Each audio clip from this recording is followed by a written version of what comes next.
A ONSTEP CS pede a intervenção do Presidente da República na mediação da greve dos trabalhadores. O Governo e o Unicef apresentam um relatório sobre crianças e adolescentes vítimas de violência. O Banco Central acolhe fórum sobre o sistema de pagamentos digitais em São Tomé e Príncipe.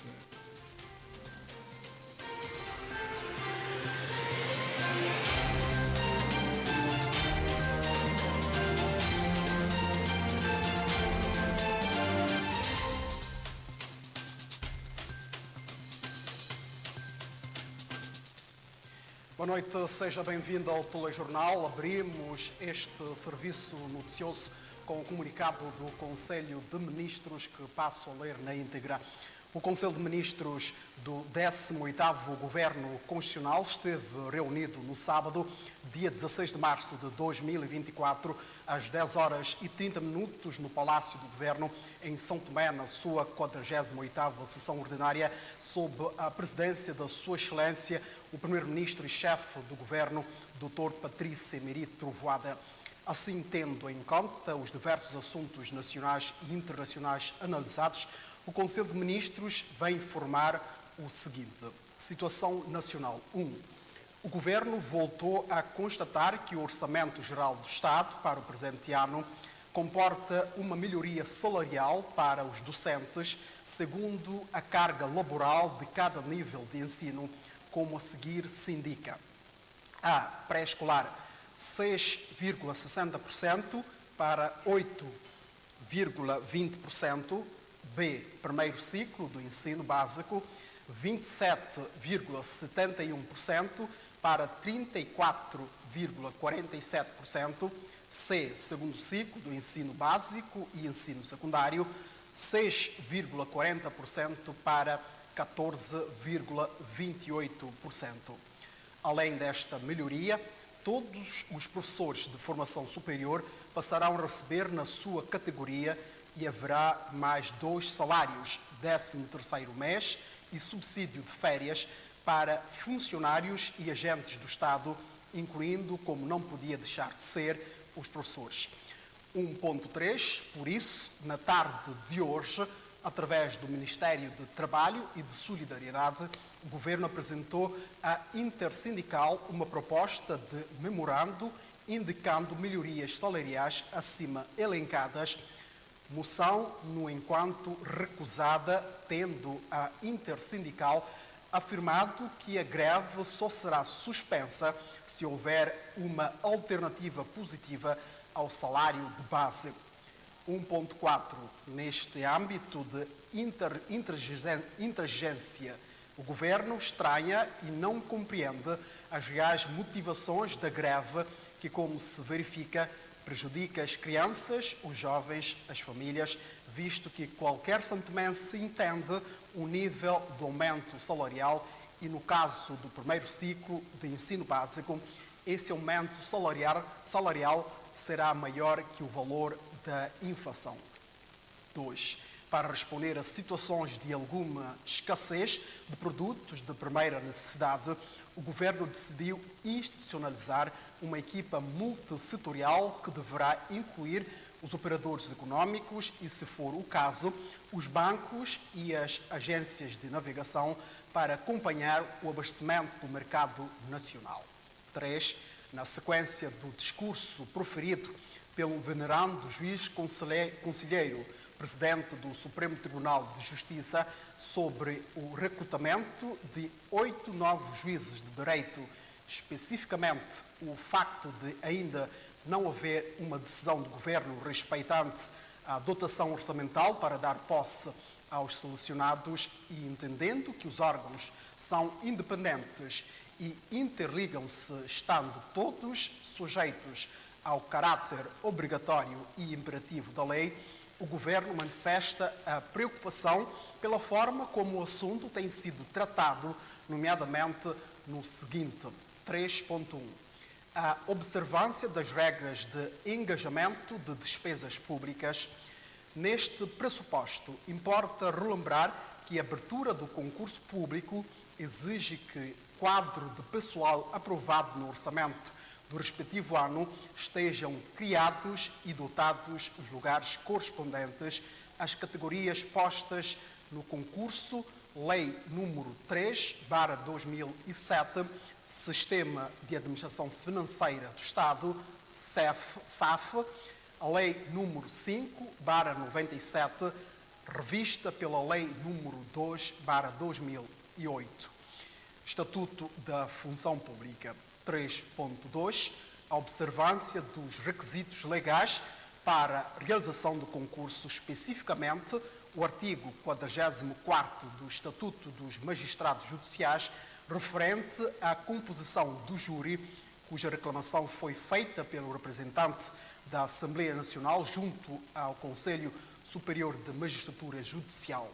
3.3. O Governo compreende bem os constrangimentos resultantes da falta de concurso, ou seja, de recursos humanos e outros essenciais para a realização da justiça. No entanto, enquanto órgão de soberania responsável pela gestão do bem público, zela pela transparência e encoraja o cumprimento da legalidade. 3.4. O Governo reafirma o compromisso de, no limite das competências impostas pela Constituição da República e interdependência dos órgãos, trabalhar para melhorar o funcionamento da Justiça. 3.5. Nesse enquadramento, o Conselho orientou a Ministra da Justiça, Administração Pública e Direitos Humanos a transmitir formalmente a posição do Governo ao Conselho Superior de Magistrados Judiciais para, no âmbito das suas competências e independência conferidas pelo princípio da separação de poderes, agir no sentido de preservar o cumprimento das regras vigentes e garantir um processo justo e transparente. 4.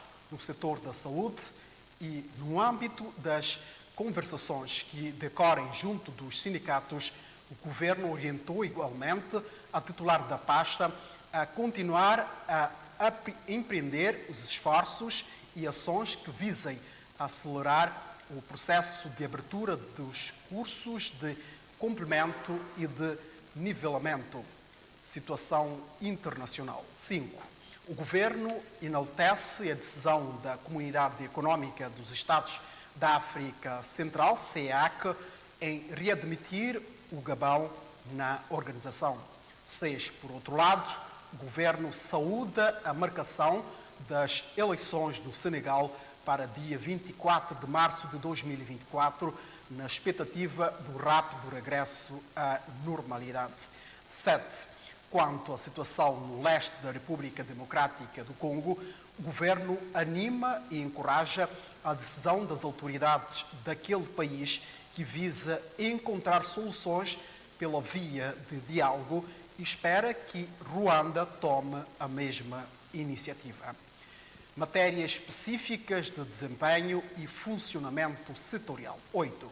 No âmbito de garantir o direito fundamental de acesso à justiça, o Governo analisou a preocupante situação das cobranças de taxas nos serviços de saúde, polícias distritais, serviços de proteção civil e impostos aplicados às vítimas de abuso sexual e de violência doméstica de ambos os sexos e de todas as idades, e decidiu, através do decreto, tomar medidas para garantir a efetivação da gratuidade das diligências e melhorar a qualidade de atendimento. Exoneração e nomeação. 9. O Governo aprovou a nomeação da senhora Jailsa da Silva Homenagem Lima para o cargo de diretora executiva do Instituto Nacional para a Promoção da Igualdade e Equidade do Género, INPG, em substituição da titular cessante que apresentou um pedido de demissão. Feito em São Tomé, aos 16 de março de 2024, o Ministro da Presidência do Conselho de Ministros e dos Assuntos Parlamentares, Coordenação de Desenvolvimento Sustentável, Lúcio Lima. A Organização Nacional dos Trabalhadores de São Tomé e Príncipe, Central Sindical, pede a intervenção do Presidente da República na mediação de greve dos trabalhadores. Por outro lado, a greve dos trabalhadores da empresa Gripalma também constitui preocupação para esta organização que esteve esta segunda-feira no Palácio do Povo. A empresa Gripalma enfrenta uma greve de trabalhadores acima de 30 dias, o que está a preocupar a Organização Nacional de Trabalhadores de São Tomé e Príncipe Central Sindical. O capital principal daquela empresa são trabalhadores. E sendo assim, não é compreensível, não dá para entender como é que um gestor pode deixar uma empresa viver com greve acima de 30 dias. Para o secretário-geral da organização, João Tavares, não há engajamento por parte do mediador deste conflito laboral. Porque da parte da inspeção do trabalho, da direção do trabalho, que é o nosso interlocutor direto nessa questão do conflito, nós não vimos, não sentimos esse equilíbrio, conforme diz a lei da inspeção e a lei da direção do trabalho. E, pelo facto de nós não vermos isso, então isso quebra um pouco a confiança entre as partes. Dada a prolongada situação e sem uma solução à vista, os membros da Organização Nacional dos Trabalhadores viram a necessidade de ir à busca de auxílio. Fomos forçados a pedir um encontro com a Sua Excelência o Presidente da República, de forma a exercer a sua magistratura para permitir que essa questão possa pôr fim. Porque da parte do governo nós não sentimos essa vontade, e a equipa que está a mediar a situação também não mostra, não revela confiança, e não tivemos outra alternativa senão informar a Sua Excelência o Presidente da República os passos que nós demos na negociação e o ponto da situação atual. A reivindicação dos trabalhadores de Agripalma prende-se com melhorias de condições de trabalho, aumento salarial, em que os trabalhadores pediam inicialmente um aumento de 35%, baixando para 15%, mas a empresa apresenta uma contraproposta de 6%. A empresa propõe uma porcentagem que, em termos de valores, não passa de 100 e tal dobras para quem ganha 2.800. E isto não incentiva pela situação difícil financeira e econômica do país e da forma como os produtos no mercado estão tão caros. Um aumento de 180 dobras ou de 230 dobras, só o transporte da Zona Sul para a capital já são 200 dobras por cada viagem. Portanto, eu acho que, em termos de número, não reflete melhoria na vida dos trabalhadores. E outra questão são as condições de trabalho que são precárias, que nós já abordamos isso, a direção do trabalho e a inspeção do trabalho, e que não há nenhuma medida de melhoria. João Tavares é de opinião que, no caso as autoridades não levem em conta o custo de vida da população, o país poderá conhecer uma convulsão social. A prova disso é que essas manifestações, as greves, e se o gestor do país não precaver, a situação poderá complicar-se muito mais. À margem deste encontro com o chefe do Estado, as partes analisaram o ponto de situação da greve dos professores. No entanto, a greve do setor da educação, que entrou esta semana na sua entrou na terceira semana, o Governo e a Intersindical ainda não chegaram a um acordo após mais uma ronda de negocial que teve lugar neste final de semana. Esta segunda-feira, a greve dos professores entrou na terceira semana consecutiva. As aulas ainda encontram-se paralisadas no país. Neste final de semana, o governo, representado pelo ministro do Trabalho, voltou a sentar à mesa com a Intersindical. Após várias horas de negociações, as partes não conseguiram chegar ao acordo. Contactado pela TVS, a representante dos 4 sindicatos grevistas da educação avançou que a greve dos professores continua até que haja consenso. Sem uma luz verde para a exigência da classe docente, mais de 8.000 alunos continuam sem aulas no país, numa altura em que os alunos já deveriam preparar-se para a realização das provas de segundo período. Veja já a seguir, Fundo Global prioriza para os próximos anos a comunicação e descentralização dos serviços distritais. O auditório do Banco Central acolheu hoje o Fórum sobre o Sistema de Pagamentos Digitais em São Tomé e Príncipe. A realização insere-se no quadro da celebração da Semana Global de Dinheiro que começou hoje. Celebrada em mais de 176 países, a Semana Global do Dinheiro teve início esta segunda-feira com a realização deste fórum no Banco Central sobre o sistema de pagamento digital em São Tomé e Príncipe. Ao falarmos de pagamento eletrônico, ou seja, pagamento do serviço através da plataforma da Obra 24, podemos dizer que hoje é uma realidade. Nós temos aqui, exemplo, duas empresas que o utilizador, o cliente, não necessita de dirigir-se ao balcão dessas empresas, que é a questão da EMAI e da CST, tendo o seu cartão de Obra 24 e, naturalmente, tendo de ir na conta, pode dirigir-se a qualquer ATM ou POS e proceder o seu pagamento, o pagamento da sua fatura. E foi apresentado o operador do sistema de pagamento que nós temos, que é a Spout, através da rede de Obras 24, a evolução que tem acontecido nesse sistema. Portanto, já é desde 2011 um sistema utilizado pela maioria dos santomenses.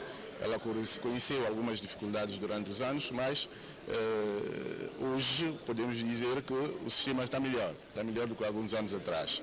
E pouco a pouco nós vamos avançando na utilização eletrónica do sistema, das formas de pagamento em São Tomé e Príncipe.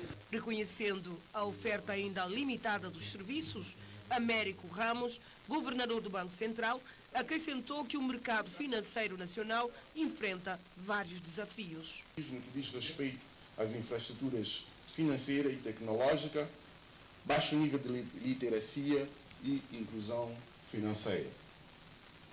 É assim que, ciente de que os avanços tecnológicos e a cibersegurança inerente comportam desafios, mas também oportunidades para a modernização do sistema de pagamentos e a promoção de serviços financeiros digitais, o Banco Central, com o apoio técnico e financeiro dos principais parceiros de desenvolvimento do país, nomeadamente o Banco Africano de Desenvolvimento, BAD, e o Banco Mundial, tem investido por uma implementação do mercado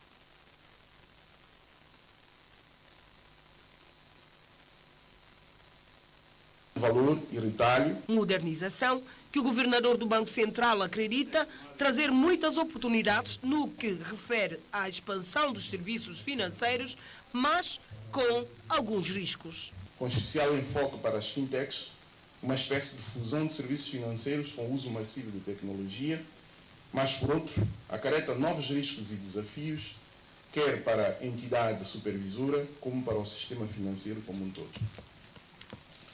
Face à complexidade e à diversificação das fintechs, está neste momento em forja o estabelecimento de um laboratório de inovações financeiras com o propósito de testar, num quadro supervisionado pelo Banco Central, produtos e serviços financeiros inovadores antes do seu lançamento comercial. A celebração da Semana Global do Dinheiro continua com o slogan "Proteja o seu dinheiro, garanta o futuro".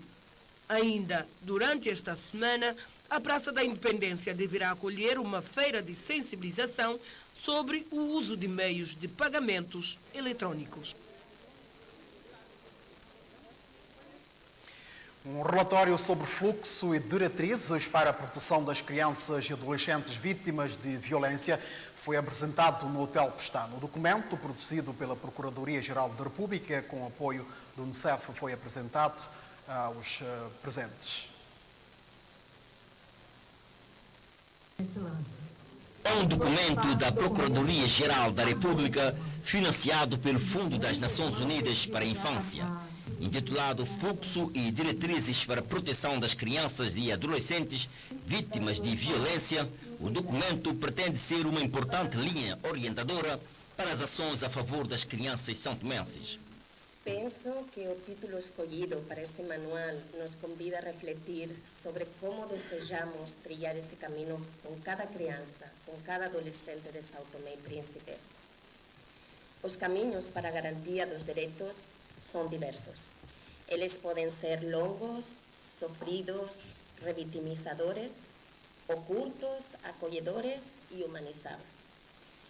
O Manual dos Fluxos e Diretrizes que lançamos no dia de hoje oferece a cada um de vocês o poder da escolha. Qual é o caminho que vocês pretendem seguir?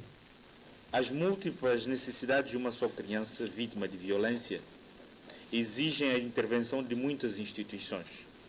As ações de cada uma devem ser articuladas, complementadas e partilhadas entre todos os integrantes do sistema de proteção da criança e do adolescente. Ninguém deve ser esquecido. Todos devem estar qualificados para, de uma maneira concertada, promover o conjunto completo dos direitos das crianças previsto na Convenção, na Carta Africana e na legislação de São Tomé e Príncipe. Na ocasião, o primeiro vice-presidente da Assembleia Nacional alertou que é imperativo continuar a olhar para as crianças como garantia do futuro da geração. É imperativo, excelências, que olhemos para as nossas crianças como indivíduos que vão assegurar a continuidade da nossa nação. Se a sociedade e, sobretudo, os órgãos decisores e interventivos no sistema judiciário continuarem a ouvir e a assistir impavidamente os relatórios das autoridades policiais, estaremos condenando, neste caso, o futuro das nossas crianças. Infelizmente, a família, que devia ser um lugar acolhedor para a criança, deixou de sê-la. Daí que a Justiça deve agir e sancionar todos os detratores que praticam violência, o abuso sexual de menores e qualquer outra forma de ultrajes contra a violência, contra os valores sociais cristalizados pelo direito como bem jurídico fundamental. O documento foi elaborado com base em vários encontros multissectoriais, levantamento da situação de violência no país, encontro com os jovens e formações. Um trabalho que durou quase um ano para ficar concluído e que agora se encontra nas mãos das autoridades do país. O Conselho de Coordenação Multissetorial realizou um encontro com os seus parceiros para apresentar os novos membros da organização e ações para os próximos 2 anos. A organização tem o objetivo de gerir o financiamento do Fundo Global, prioriza para os próximos anos a comunicação e descentralização dos serviços ao nível dos distritos. Depois de eleger em dezembro último a nova direção do CCM, Conselho de Coordenação Multissectorial, a instituição que gera o financiamento do Fundo Global realizou este encontro de apresentação que também serviu para dar a conhecer as atividades desenvolvidas por este Conselho na luta contra HIV-Sida, tuberculose e malária. Efetivamente era preciso que os membros conhecessem o funcionamento do CCM, para que serve o CCM e como que ela deve ser funcionar. Como eu disse, são novos, nós passamos essas informações todas com detalhes, como é que os parceiros funcionam. Como eu disse, independentemente do Fundo Global, temos também a Gavi e temos o NFPA, que são estruturas, Gavi, que cuida das questões da vacinação e da imunização, e o NFPA, que tem a questão da saúde reprodutiva, entre outros. Por isso, era preciso que os membros se inteirassem com todos os detalhes daquilo que funciona, como é que funcionam os parceiros, como é que funciona o CCM e como é que funciona os beneficiários principais. O beneficiário principal é quem os parceiros colocam dinheiro à sua disposição. Nesse caso, o beneficiário principal é o Ministério da Saúde. Durante o encontro, o Conselho de Coordenação Multissectorial analisou com os parceiros a necessidade de melhorar as atividades que têm sido desenvolvidas pelo Conselho e estender o programa de saúde para outras atividades para permitir o Ministério da Saúde absorver todo o dinheiro que o Fundo Global coloca à disposição do país e conquistar melhores resultados. Tem havido a entrada de muitos recursos para combate a muitas doenças, a implementação de muitas atividades, e essas atividades não estão sendo coordenadas. E por vezes acaba havendo sobreposição de atividades por diversos parceiros. E então aquilo que ela estava a referir é a necessidade de haver uma coordenação, uma maior coordenação de todos os parceiros, na perspectiva de as subvenções serem direcionadas para aquilo que realmente a população precisa e aquilo que o próprio país precisa para fazer a saúde crescer um bocadinho mais. Por isso, esses mecanismos de coordenação, nós já temos 3 parceiros que estão dentro, por isso dificilmente o Fundo Global vai implementar uma atividade que está adstrita a outros parceiros, ou a Gavi também vai, assim sucessivamente. Por isso nós temos outros parceiros que fazem atividades conjuntas com o Ministério da Saúde, mas é preciso haver aquela articulação para que não haja desperdício, como eu disse inicialmente. Ainda durante a reflexão, o Conselho Multissectorial analisou a possibilidade de melhorar a comunicação dos seus programas. Estás a trabalhar numa política de preparar toda uma estrutura para funcionar. Certamente vamos envolver a própria comunicação social, a sua estrutura do governo, do Estado,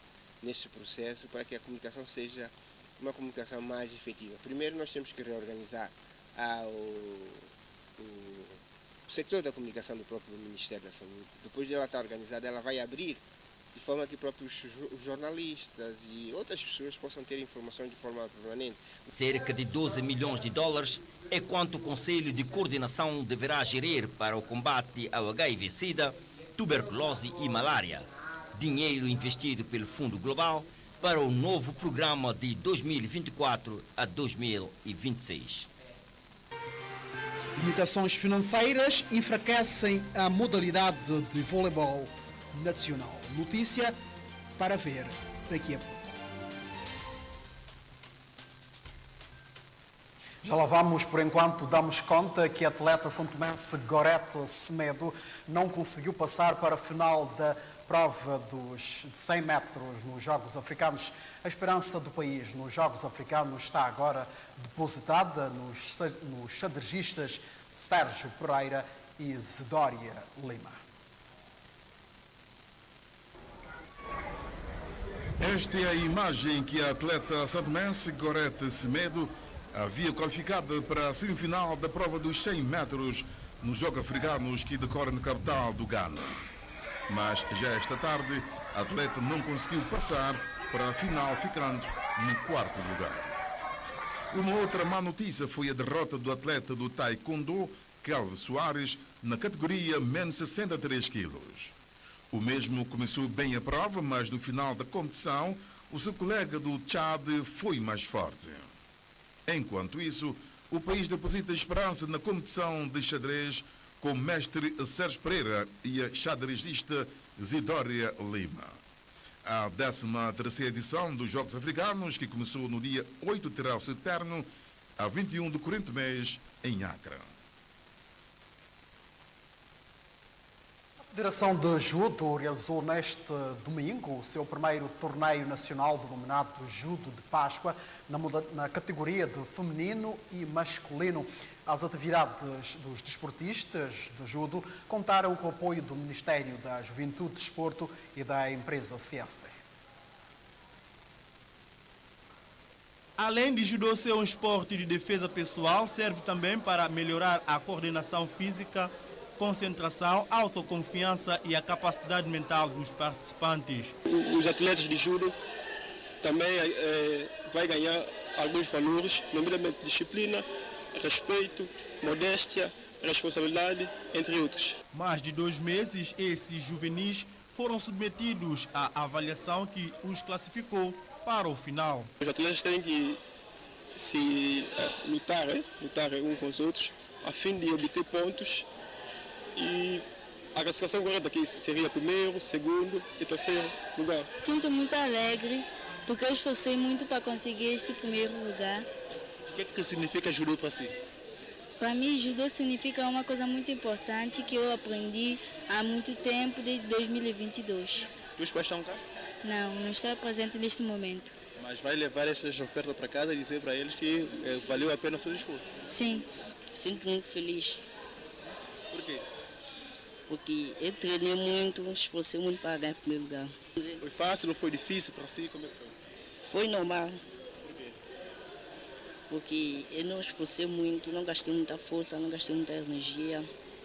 Isso é fruto de vários treinos que você vem fazendo até conseguir obter a categoria do primeiro lugar, não? Sim. Os pais que apreciaram o momento deram nota positiva à modalidade. Fiquei muito satisfeita, porque gostei muito pela organização, foi muito bem organizado e o desporto é sempre bom.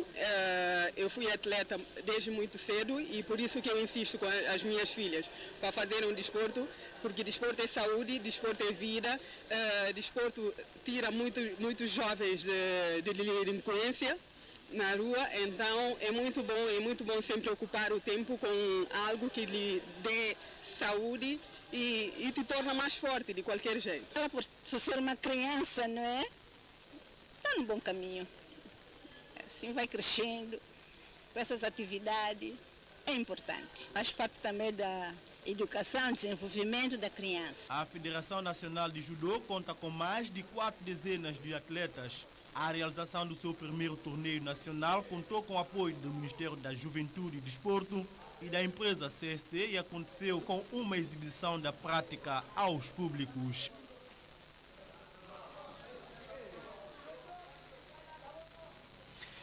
A Federação de Voleibol realizou o torneio 12 de março desportivo, dividido em duas categorias de sub-12 e de sub-14 e a categoria sénior masculina. A final foi realizada neste domingo na então Praia PM. Entretanto, o treinador da modalidade enfatizou que limitações financeiras têm enfraquecido a modalidade no país. Estes jogos decorrem numa das praias da capital com característica própria para este tipo de atividade. Quase todos os domingos pode-se presenciar estas práticas. A então Praia PM foi palco para mais um jogo de voleibol. Numa primeira parte, disputaram a final os adolescentes das categorias de sub-12 e sub-14, formado por 4 equipas. E na segunda mão, a categoria sênior, formado por 8 duplas. Temos uma categoria de sub-12 e sub-14 e temos o sénior nos masculinos. No sub-12 e sub-14 conseguimos congregar 2 atletas, né, feminino, porque temos tido DEF a nível feminino, mas fizemos intercalado em 4 atletas, na qual contamos com 2 jovens atletas do Centro Boa Foro. A prática desta modalidade em São Tomé e Príncipe tem sido um calcanhar de Aquiles, como avançou o seu diretor técnico. O objetivo central é para assinalar, como eu disse atrás, o 12 de março esportivo e ao mesmo tempo também fazer com que os atletas possam rodar em termos de prática, em termos de a dinâmica que a Federação pensa levar a nível do voleibol no país. Como sabe, temos estado a ter algumas dificuldades por limitações financeiras, mas ainda assim temos que fazer algum esforço com alguns amigos, de forma a levar avante a prática e a competição a nível dos atletas. A competição da final despertou alguns curiosos, o que deixou mais animado a partida, onde o Mário Vaz e o Wilson Gonçalves levaram a melhor. Estamos num campo privilegiado que é de frente ao Museu Nacional, onde muita gente vem à Praia PM e contamos com a aderência desse público que vem ali divertir e quiçá também assistir a nossa final. Para nós é bom. Em termos de atleta, dá para notar que os atletas estão satisfeitos com a realização desse torneio e isto indica que temos que fazer mais coisas dessa natureza. Como é que foi essa disputa para cima? Foi bom, graças a Deus correu muito bem. E foi fácil vencer? Digamos que não, né? Mas foi um jogo bem competitivo e por acaso foi um bom jogo. O que estava por trás do vosso sucesso? Muitos anos de treinamento, dedicação e sacrifício também. Nunca desistir e sempre com motivação para fazer boas edições. O final do torneio de 15 dias visou a promoção da modalidade no país e terminou com a premiação dos vencedores.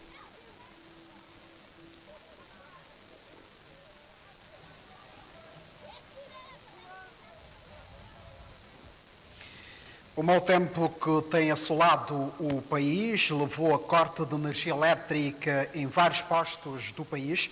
A queda de uma árvore atingiu o posto de transmissão de Mateus Angulares. Sendo assim, a EMAI foi forçada a suspender o fornecimento de energia elétrica nas localidades de Mateus Angulares, Diogo Simão, Vista Alegre, Capela Favorita e as respectivas zonas circundantes. As equipas operacionais da EMAI estão no terreno com o objetivo de repor o normal funcionamento das redes acima referidas. Momento para intervalo.